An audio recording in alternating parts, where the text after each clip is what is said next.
मैं जेवियर और आज हम देखेंगे चैप्टर नंबर 12 मिनरल्स न्यूट्रिशन। तो first of all minerals nutrition क्या होता है? मिनरल्स न्यूट्रिशन ये जो भी ऑर्गेनिज्म को नरिशमेंट देता है या फिर एनर्जी सोर्स प्रोवाइड करता है उसे हम क्या बोलते हैं? न्यूट्रिशन। अभी न्यूट्रिशन ये टू टाइप्स के होते हैं, एक major nutrition and minor nutrition. Major nutrition में क्या क्या आते हैं, या फिर हम मेजर न्यूट्रिशन को ये बोल सकते हैं कि वो ज़्यादा हमें रिक्वायरमेंट है, उसकी इसेंशियलिटी हमें ज़्यादा होती है जो भी मेजर न्यूट्रिशन में आते हैं। तो वो क्या होते हैं? Carbon, oxygen, hydrogen, nitrogen, phosphate, sulphur, potassium, calcium and magnesium sorry. और माइनर में जो आते हैं जो हमें इतना नहीं बट थोड़े लिमिटेड वे में वो हमें लगते हैं वो न्यूट्रिशन, उसमें क्या क्या आता है? Irons, manganese, boron, zinc, copper, chlorine, nickel and molybdenum.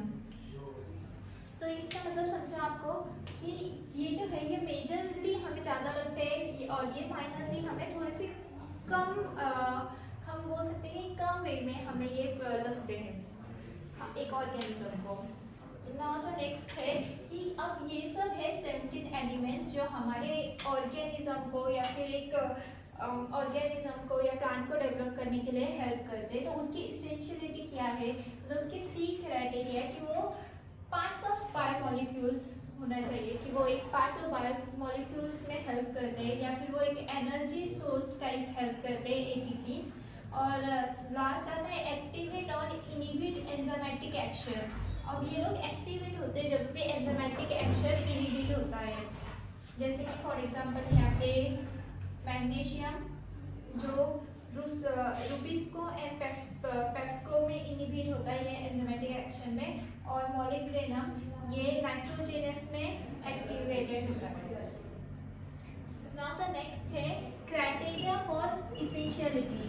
अब इनकी जो एलिमेंट्स हैं हमें चाहिए तो उनकी क्राइटेरिया क्या है? अब ये क्राइटेरिया हमें किसने दिया था? फर्स्टली अर्नोन एंड स्टूड ने इन 1939। अब उसके 3 क्राइटेरिया है। फर्स्ट क्राइटेरिया क्या है कि ये हमें नॉर्मल ग्रोथ में चाहिए, जैसे कि normal growth of reproduction of plants में हमें नेसेसरी होते। सेकेंड है कि वो स्पेसिफिक होने चाहिए, एंड थर्ड है कि वो डायरेक्टली हमारे मेटाबॉलिक जो रिएक्शन होती है मेटाबॉलिज्म रिएक्शंस में इन्वॉल्व होने चाहिए। So one next point is roles of micro and macromolecules and their deficiency. तो हम पहले तो उनके रोल्स देखेंगे और फिर बाद में उनके डिफिशिएंसीज देखेंगे कि एक एक एलिमेंट्स के। सो फर्स्ट है नाइट्रोजन। ये हमें 3 टाइप में ऑब्जॉर्व होते हैं, एक nitrates, nitrites and ammonium salt. ये बहुत ही इम्पोर्टेंट एलिमेंट्स हैं हमारे माइक्रो और we can say major nutritions में। ये amino acid synthesis and nucleic acid synthesis में हेल्प करते हैं और also help in ATP production. और it's required in meristematic cells and metabolically active, और ये मेरिस्टेमेटिक सेल्स में भी हेल्प करता है। नेक्स्ट है कि उसकी डेफिशिएंसी है स्टंटेड ग्रोथ, मतलब जो प्लांट्स है उसकी ग्रोथ में बहुत सारी डिफिशिएंसी आ जाती है या फिर उसकी ग्रोथ डिक्रीज होने लगती है। नेक्स्ट है मेटाबॉलिज्म डिक्रीजेस, उसके बाद में उसकी जो एक्टिव प्रोसेसेस है वो सारे स्लो हो जाते हैं। और क्लोरोसिस, ये एक मेजर प्रॉब्लम होता है नाइट्रोजन डेफिशिएंसीज का। Chlorosis means loss of chlorophylls होने लगता है प्लांट्स के लीव्स में। एंड फ्लावरिंग डिक्रीजेस, और ये एक चीज होती है flowering decreases. So one next point is phosphorus. अब हम देखेंगे कि फॉस्फेरस एलिमेंट्स हमारे ऑर्गेनिज्म के लिए या हमारे प्लांट्स के लिए क्या रिक्वायर करता है, क्या रिक्वायरमेंट है उसकी। तो फर्स्ट है ये हमें फॉस्फेट आयन फॉर्म में या फॉस्फेट आयन फॉर्म में ऑब्जॉर्ब होता है फॉस्फोरस, और ये हमें meristematic tissues and metabolically active tissue में रिक्वायर्ड होता है, और it is very important constitute of phospholipid. इसका फंक्शन क्या होता है कि it is help in ATP production and nucleic acid synthesis. Second है कि उसकी डेफिशिएंसी क्या है। अब हम उसकी फॉस्फेरस की डेफिशिएंसी देखेंगे कि अगर वो डेफिशिएंस हुआ तो उसके डेफिशिएंसी में मतलब अगर वो नहीं है प्लांट्स में तो उसकी क्या क्या डेफिशिएंसी हो सकती है। तो फर्स्ट है yellowing of older and lower leaves, leaves के येलो होना या फिर जो ओल्ड लीव है वो ज़्यादा येलो हो जाते हैं। सेकेंड है फॉस्फेटेज एक्टिविटी इंक्रीजेस, उसके अंदर की जो फॉस्फेटेज एक्टिविटी है वो इंक्रीज होती है। थर्ड है कि उसमें carbohydrate accumulation take place in soybean, soybean के अंदर कार्बोहाइड्रेट एक्यूमुलेशन होता है। एंड लास्ट है लो मेटाबॉलिक रिएक्शन, उसके जो मेटाबॉलिक रिएक्शंस होते हैं वो हमेशा वो लो या फिर स्लो हो जाते हैं। नेक्स्ट है पोटेशियम। अब पोटेशियम हम देखेंगे कि पोटेशियम ये हमें पोटेशियम आयंस फॉर्म में मिलता है और ये हमारे ऑल प्लांट्स के पार्ट्स में रिक्वायर्ड होता है। और अबंडेंटली अगर हम देखें तो ये रूट टिप, बर्ड्स और लीव्स में रिक्वायरमेंट होता है इसकी।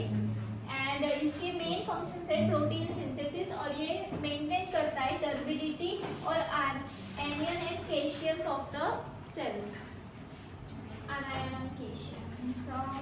उसके बाद में डेफिशिएंसी ऑफ पोटेशियम का रिजल्ट क्या क्या होता है। Yellowing of leaf margin, leaf जो मार्जिन होता है वो हमेशा येलो हो जाते हैं। सेकेंड है क्लोरोसिस, क्लोरोसिस मतलब है मैंने बताया था कि लॉस ऑफ क्लोरोफिल।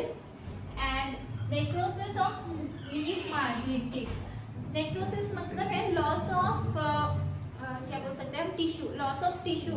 तो ये लीफ मार्जिन टिप में भी नेक्रोसिस होता है और क्लोरोसिस होता है। So our next element is calcium. So calcium ही हमें कैल्शियम आयंस फॉर्म में मिलता है and it's required in cell wall formation. ये सेल वॉल फॉर्मेशन में हेल्प करता है और ये मेंटेन करता है हमारी सेल मेम्ब्रेन परमेबिलिटी। एंड ये बहुत सारे एक्टिवेट एज ए एक्टिवेटर भी एक्ट करता है सर्टेन एंजाइम्स में, like phospholipase, ATPase and amylase. And उसकी अब डेफिशिएंसी हम देखेंगे। डेफिशिएंसी अगर कैल्शियम की होगी तो क्या होता है, सेल डिवीजन जो है ये इनकम्प्लीट रह जाता है हमेशा। एंड इसमें क्लोरोसिस होता है, एज मैंने बताया कि क्लोरोसिस मतलब ही लॉस ऑफ क्लोरोफिल होता है। नेक्रोसिस ऑफ लीफ टिप्स होता है, नेक्रोसिस मतलब loss of tissues. And cell growth decrease हो जाती है, ये हमेशा सेल ग्रोथ हमेशा डिक्रीज हो जाती है कैल्शियम डेफिशिएंसीज में। एंड नेक्स्ट है मैग्नीशियम। मैग्नीशियम में हमें Mg2+ मैग्नीशियम आयंस में फॉर्म होता है और ये रिक्वायर्ड किस में होता है, क्लोरोफिल सिंथेसिस में। और ये एज ए एक्टिवेटर भी एक्ट होता है बहुत सारे एंजाइम्स में और स्पेशली एज ए यूज होता है या फिर हेल्प करता है रेस्पिरेशन एंड फोटोसिंथेसिस में। अब उसकी डेफिशिएंसी क्या है, डेफिशिएंसी है उसकी कि लीव्स के येलो हो जाना, येलोइंग ऑफ लीव्स, या फिर जो ये रेस्पिरेटरी प्रोसेसेस डिक्रीज हो जाती है इसमें, या फिर फोटोसिंथेसिस की जो रेट है वो डिक्रीज हो जाती है और प्रोटीन सिंथेसिस भी इसमें डिक्रीज हो जाता है। So our next point is cell organelles. तो सबसे पहले तो हम देखेंगे कि सेल ऑर्गेनेल्स कितने, मतलब अब सेल ऑर्गेनेल्स बहुत सारे, तो हम एक एक करके पहले देखेंगे सेल ऑर्गेनेल्स को। तो सबसे पहले हम देखेंगे सेल वॉल को। Cell wall is a structural layer surrounding some type of cells just outside the cell membrane. Cell wall क्या है, स्ट्रक्चरल लेयर है जो बहुत सारे सेल से सराउंड होता है, बहुत सारे सेल के सराउंडिंग में होता है और ये सेल मेम्ब्रेन के आउटसाइड होता है। It is made up of, ये 3 चीजों से बना होता है, middle lamina, primary and secondary cell wall. और इसका फंक्शन है कि ये प्रोटेक्शन देता है सेल को, सेल मेम्ब्रेन को। और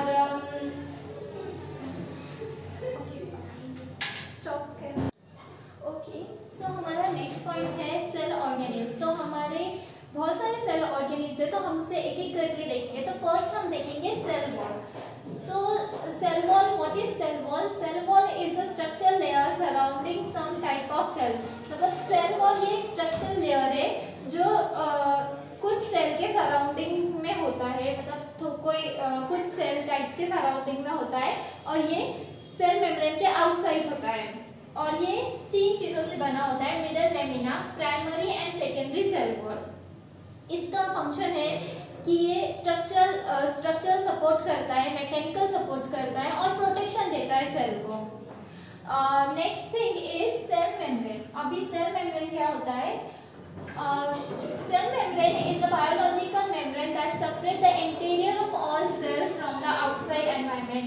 Cell membrane जो है वो एक biological membrane है जो separate करता है interior of all cells को, outside environment के outside वो cell के interior parts को separate करता है और इसका काम है कि वो न्यूट्रिएंट ट्रांसपोर्ट करता है सेल को और वो जो टॉक्सिक सब्सटेंस है उनको सेल के बाहर भी लेकर आता है या सेल के बाहर भी ट्रांसपोर्ट करता है जो टॉक्सिक सब्सटेंस होते हैं और ये कंसिस्ट करता है लिपिड बाइलेयर, फॉस्फोबाइलेयर को भी। So next point is sulphur.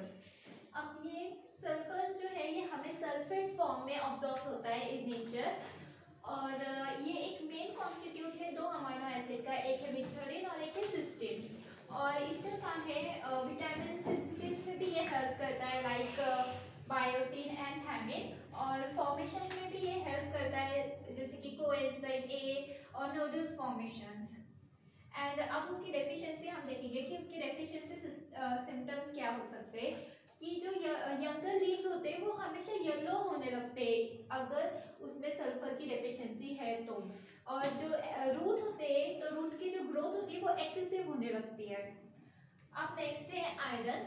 अब आयरन का हम देखेंगे कि वो हमें फेरिक आयरन फॉर्म में ऑब्जॉर्व होता है इन नेचर और ये एक मेन कंस्टिट्यूट है फेरोडॉक्सिन एंड साइटोक्रोम का।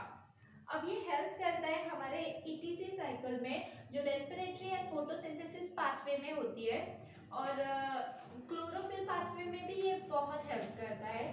अब इसकी डेफिशिएंसी से क्या होता है कि क्लोरोसिस होता है, क्लोरोसिस ही मैंने क्या बोला था, लॉस ऑफ क्लोरोफिल। तो क्लोरोसिस होता है यंगर लीव्स में, इसमें ओल्डर लीव्स में कोई इफेक्ट नहीं होता है एंड जो क्लोरोप्लास्ट का प्रोडक्शन होता है वो हमेशा लेस हो जाता है। So the next point is manganese. अब मैग्नीज ये हमें Mn2+ फॉर्म में मिलता है इन और ऑब्जॉर्ब होता है, ये हम बोल सकते हैं manganese ions and it's act as a activator of enzyme. ये हमेशा ये बहुत सारे एंजाइम्स होते हैं उसमें एज अ एक्टिवेटर भी एक्ट करता है और ये it's help in chlorophyll synthesis और ये as a photolyser of water ये वर्क करता है फोटोसिंथेसिस के टाइम। नेक्स्ट है डेफिशिएंसी। डेफिशिएंसी क्या हो सकती है मैग्नीज की कि जो ओट्स होते हैं वो ओट्स में ग्रे स्पॉट डिजीज होना स्टार्ट हो जाते हैं एंड जो क्लोरोप्लास्ट होता है वो हमेशा क्लोरोफिल और स्टार्च के बिना ग्रो होता है अगर मैग्नीज की डेफिशिएंसी रही तो। नेक्स्ट है जिंक। जिंक ये हमें इस फॉर्म में मिलता है, ऑब्जॉर्ब होता है एंड इट्स ये बहुत सारे एक्टिवेट्स एंजाइम में हेल्प करता है लाइक कार्बन अनहाइड्रेज और कार्बोक्सिलेज में भी हेल्प करता है और ये help in tryptophan synthesis. Tryptophan synthesis में इसका एक मेजर रोल ये प्ले करता है और ये प्रिकर्सर भी ऐड करता है ऑक्सीन में और फर्मेंटेशन में भी इसका यूज होता है। नेक्स्ट है उसकी डेफिशिएंसी। डेफिशिएंसी क्या हो सकती है इसकी कि जो लिटिल लीव्स होते हैं उसमें भी डिजीज होना स्टार्ट हो जाते हैं डिलीशियस प्लांट्स में, डिसीडियस प्लांट्स में एंड जो इंटरनोड्यूल्स होते हैं वो शॉर्ट्स होते हैं एंड नेक्रोसिस होता है मेनली कि मैंने बताया था नेक्रोसिस में लॉट्स ऑफ टिश्यूज, तो नेक्रोसिस उसमें होता है एंड स्टंटेड ग्रोथ होती है। जो ग्रोथ होती है वो थोड़ी डिक्रीज हो जाती है अगर जिंक की डेफिशिएंसी थी तो प्लांट्स में। Next point is copper. अब कॉपर हमें एक क्रिप्टिक आयंस फॉर्म में मिलता है and it is associate with enzymes. ये बहुत सारे एंजाइम्स से मतलब ये एसोसिएट करता है बहुत सारे एंजाइम्स को जिसकी लैक्टोज, ऑक्सीडेज और ये रेडॉक्स रिएक्शन में इन्वॉल्व होता है। और अगर इसका बेसिक नीड हम देखें तो ये सिंथेसिस ऑफ विटामिन सी में हेल्प करता है, या फिर हमें बोल सकते हैं कि इसमें रिक्वायरमेंट इसकी होती है। नेक्स्ट है डिफिशियंसी। डिफिशियंसी में आपको है फर्स्ट है एक्जेंथेमा। एक्जेंथेमा ये क्या होता है कि गम जो होता है, deposition of gum on bark, जो ट्री का बार्क, प्लांट का जो बार्क होता है वहाँ पे गम लाइक स्ट्रक्चर या फिर गम जो है वो डिपॉजिट हो जाता है। नेक्स्ट है chlorosis and necrosis. Chlorosis and necrosis मैंने आप लोगों को बताया था कि क्या होता है। Chlorosis means loss of chlorophyll and necrosis means loss of tissues. Next है decrease of carbon dioxide absorption. जो प्लांट्स कार्बन डाइऑक्साइड लेते हैं तो उसमें भी ये डिक्रीज होने लगता है। नेक्स्ट है बोरॉन। बोरॉन हमें ये टू फॉर्म में प्रेजेंट होता है या ऑब्जॉर्ब होता है। एंड नेक्स्ट है कि ये हमेशा यूटिलाइजेशन और अपटेक में कैल्शियम की हेल्प करता है। ये हमें रिक्वायरमेंट बहुत सारी चीज़ों में होता है, जैसे कि membrane functioning, cell elongation, differentiation, carbohydrate transportation, ये बहुत सारी चीज़ों में मतलब हमें हेल्प भी करता है। इसकी डिफिशियंसी मेनली क्या होती है, जो root heart roots and beet roots में इसकी डेफिशिएंसी मेनली हमें दिखती है। जो लीव्स होते हैं वो कर्ली होना स्टार्ट हो जाते हैं, और जो प्री मैच्योर लीव्स होते हैं या फ्रूट होते हैं जो ऑलरेडी मतलब मैच्योर नहीं हुए वो भी उनकी भी फॉलिंग होना स्टार्ट हो जाती है। So next point is molybdenum. अब हम देखेंगे कि मोलिब्डेनम क्या होता है। ये हमें इस फॉर्म में ऑब्जॉर्व होता है इन नेचर। एंड ये जो है ये मेन कंपोनेंट होता है, ये थ्री कंपोनेंट का है, जो है nitrogenous, nitrite and nitrite reductase, जो नाइट्रोजन फिक्सेशन में हेल्प करता है। एंड इसकी रिक्वायरमेंट हमें हमें नोडल फॉर्मेशन में होती है, और ये अमाइनो एसिड एक्यूमुलेशन में भी हेल्प करता है। और ये मेनली एब्सॉर्बिक एसिड मेटाबॉलिज्म में भी हेल्प करता है, और जो क्लोरोप्लास्ट है वो उसका भी ये प्रोटेक्ट करता है, मतलब प्रोटेक्शन ऑफ क्लोरोप्लास्ट। नेक्स्ट है उसकी डेफिशिएंसी। डेफिशिएंसी में क्या आएगा कि जो सिट्रस फ्रूट होते हैं जैसे लाइक लेमन, ऑरेंज वगैरह, उस पर जो है ये येलो स्पॉट फॉर्म होने लगते हैं अगर इसकी डेफिशिएंसी रही तो। डाई बैक ऑफ शूट्स, जो शूट्स होते हैं वो मरने लगते हैं। और विप टेल, डिसोस ऑफ कैबेज। और नाइट्रोजन अब्जॉर्प्शन, जो नाइट्रोजन फिक्सेशन है वो भी डिक्रीज होने लगता है। नेक्स्ट है क्लोरीन। क्लोरीन ये हमें क्लोराइड आयन फॉर्म में मिलता है इन नेचर। एंड ये जो है ये हमारे कॉन्सेंट्रेशन को, जो सोल्यूट कॉन्सेंट्रेशन रहता है हमारा आयन एंड कैटायन का, तो वो मेंटेन या फिर से बैलेंस करने में हेल्प करता है। और नेक्स्ट है कि ये फोटोसिंथेसिस रिएक्शन में जो वाटर स्प्लिटिंग रिएक्शन होती है उसमें हेल्प करता है। इसकी डिफिशियंसी क्या होती है कि ऑफकोर्स के लिए फोटोसिंथेसिस रिएक्शन डिक्रीज करता है, और बीटेड लीव्स होते हैं इसमें, और जो रूट्स होते हैं वो शॉर्ट हो जाते हैं एंड थिक होने लगते हैं, जिसके कारण वो ज़्यादा फैलते नहीं है रूट्स मतलब सॉइल के अंदर। एंड नेक्स्ट है necrosis. Necrosis means lots of tissues होने लगता है क्लोरीन के डेफिशिएंसी में। So our next point is deficiency symptoms of essential elements. अब हम essential elements के deficiency symptoms देखेंगे कि कौन से deficiency symptoms हो सकते हैं। तो first है critical concentration। critical concentration मतलब जहाँ पे elements की जो concentration होते हैं जो अगर increase हो रहे हैं या decrease हो रहे हैं, और जहाँ से deficiency symptoms दिखना start होता है एक plants में, तो उसे हम क्या बोलते हैं, critical concentration। सेकेंड क्या है, mobility of elements. Mobility of elements मतलब जो एलिमेंट्स होते हैं तो वो ओल्डर पार्ट से यंगर पार्ट की तरफ मूव करते हैं, तो उससे क्या होता है वो ओल्डर पार्ट जो होता है उसमें डेफिशिएंसी दिखना स्टार्ट हो जाती है, उससे ही हम क्या बोलते हैं मोबिलिटी ऑफ एलिमेंट्स। थर्ड क्या है, क्लोरोसिस होता है। अभी क्लोरोसिस पता है सब लोगों को कि लॉस ऑफ क्लोरोफिल। अभी ये वाले एलिमेंट्स की डेफिशिएंसी की वजह से होता है, like nitrogen, potassium, magnesium, sulphate, ions. और नेक्रोसिस, नेक्रोसिस क्या होता है, लॉसेस ऑफ टिश्यू। ये किस वजह से होता है, deficiency of copper, magnesium, potassium, इन लोग ये एलिमेंट्स की वजह से नेक्रोसिस होता है प्लांट्स में। नेक्स्ट है inhibitions of cell division. Cell division की जो इनिबिशंस है वो किस वजह से होती है? नाइट्रोजन एलिमेंट्स, पोटेशियम, सल्फर, इसकी वजह से होती है। नेक्स्ट क्या है? Delay flowering. जो फ्लावरिंग होता है वो भी डिक्रीज होना स्टार्ट हो जाते हैं because of nitrogen, sulphur, molybdenum. अब नेक्स्ट है toxicity symptoms of micro nutrients. Micro nutrients मतलब जो हमें बहुत ही कम क्वांटिटी में लगते हैं या फिर बहुत कम क्वांटिटी का उनका यूज होता है, पर अगर वो हमारे प्लांट्स में एक्स्ट्रा क्वांटिटी अगर वो लोग ले रहे हैं या फिर वो स्लाइटली इंक्रीज हो जाते हैं, ये एलिमेंट जो माइक्रो न्यूट्रिशन में आते हैं, तो उसके वजह से क्या हो सकता है? हमारे जो अदर न्यूट्रिशन है वो ऑब्जर्वेशन उनका डिक्रीज हो जाता है। और मेनली अगर सपोज हमने एग्जांपल लिए मैग्नीज का, अगर मैग्नीज ये माइक्रो न्यूट्रिएंट्स है, पर अगर ये हमारे प्लांट्स में इंक्रीज हो जाती है तो उसका उसका जो साइड इफेक्ट्स हम बोल सकते हैं वो क्या हो सकता है? Decrease in translocations of calcium to shoot apex. मतलब जो शूट एपेक्स होते हैं उन्हें जो है कैल्शियम बहुत ही कम मात्रा में मिलती है।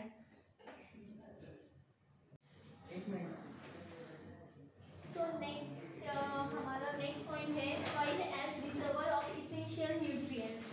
हमें इसेंशियल न्यूट्रिएंट्स बहुत सारे जो है वो सॉइल से भी मिलते हैं। अब जैसे कि हम देखते हैं कि अब उसके 2 टाइप्स है जिधर से हमें न्यूट्रिशन मिल सकते हैं, वो है weathering of rock and bacterial action on organic matter. Weathering of rock में 3 टाइप्स आते हैं। फिजिकली हमें इसेंशियल न्यूट्रिएंट्स मिल सकते हैं सॉइल से, केमिकली और बायोलॉजिकली प्रोसेसेस से मिल सकते हैं, और bacterial action on organic metals में ट्रांसलोकेटेड ऑफ एलिमेंट्स आता है। ट्रांसलोकेटेड ऑफ एलिमेंट्स जैसे कि हम बोल सकते हैं कि थ्रू जाइलम और फाइलम। जैसे कि जाइलम से हम वाटर और न्यूट्रिशन या फिर हम मिनरल्स ऑब्जॉर्व करते हैं, या फिर प्लांट्स ऑब्जॉर्व करता है। तो हम यहाँ पे लिख सकते हैं कि इट्स थ्रू जाइलम। ठीक है। Now the next point is mechanism of absorption of elements. अब नेक्स्ट पॉइंट है कि हमें मैकेनिज्म देखना है ऑब्जॉर्प्शन ऑफ एलिमेंट्स के। इसके 2 फेजेस है। एक फेज है phase first and phase second. Phase first में क्या क्या होता है? जो आयन की मूवमेंट होती है वो हमेशा रैपिड होती है फेज फर्स्ट में, उसे हम क्या बोलते हैं? Apoplast. And it is a passive transport, मतलब इसमें एटीपी हमें रिक्वायर्ड नहीं होती है, not required of ATP. Next है ये एक रैपिड प्रोसीजर होता है और ये हमेशा higher concentration to lower concentration move करता है। नेक्स्ट है इसका सेकेंड फेज। सेकेंड फेज में जो एलिमेंट्स की मूवमेंट होती है वो स्लो होती है, उसे हम क्या बोलते हैं? सिम्प्लास्ट। और ये स्लो प्रोसीजर होती है और वो हमेशा एक्टिव ट्रांसपोर्ट होता है, जैसे कि इसमें एटीपी रिक्वायरमेंट होती है। So the next topic is assimilation of nitrogen. अब assimilation of nitrogen की 3 स्टेप है। एक nitrate assimilation, synthesis of ammonia acid and transamination। पहले तो हम देखेंगे नाइट्रेट assimilation क्या होता है। नाइट्रेट assimilation में ही nitrate is converted into nitrites with the help of nitrate reductase। और यहाँ पे भी same, nitrite is converted into ammonia with the help of nitrate reductase, is known as nitrate assimilation। Second है synthesis of ammonia amino acid। तो amino acid synthesis में क्या होता है? जो अमोनिया है ये अल्फा कीटोग्लूटारेट एसिड के साथ रिएक्ट करता है and it give glutamic acid plus NADP plus H2O। Next है ट्रांस एसिमिलेशन। ट्रांस एसिमिलेशन में क्या होता है? जो ग्लूटामिक एसिड है वो ट्रांस एसिमिलेशन करती है कि अदर अमीनो एसिड सिंथेसिस करने के लिए। उसके अंदर ग्लूटामिक एसिड फर्दर सिंथेसिस होती है अमाइंस में भी, और अमाइंस मोर नाइट्रोजन सिंथेसिस करता है एंड देन वो एज यूज होते हैं as a translocated through xylem. जैसे कि जाइलम जो है हमारे प्लांट्स को न्यूट्रिएंट्स एंड वाटर सप्लाई करता है, वो उसके लिए ट्रांसलोकेटेड एज अ यूज होते हैं वो लोग।